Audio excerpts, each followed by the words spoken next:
To sign up for an exam, first step is to go to the calendar icon on the left side of the screen. Click on that, and then you will see the calendar appear. On the right side, you will see that there's a button that says Find Appointment. Click on that button. Here you can select the class that we're looking for, so whichever name of the classes that you are in, and click Submit.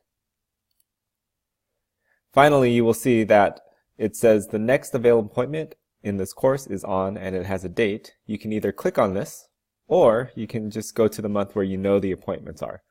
If you click on this button, it'll go down to the next available appointment. Here you will see all the available signups that are here. On this, we see that there are several different slots. Each one is 2 hours long.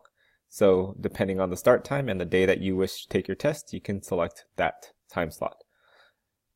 So if I wanted to sign up for Wednesday, April 3rd from 8:30 to 10:30, we can click on there. Then you can just click on Reserve. And there you are done.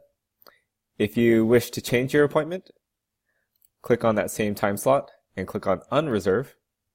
You can put a reason here, but if you just delete it, it'll unreserve it. And you are now free to sign up for any other appointment time slot that you wish to have. If you have any questions, please contact me.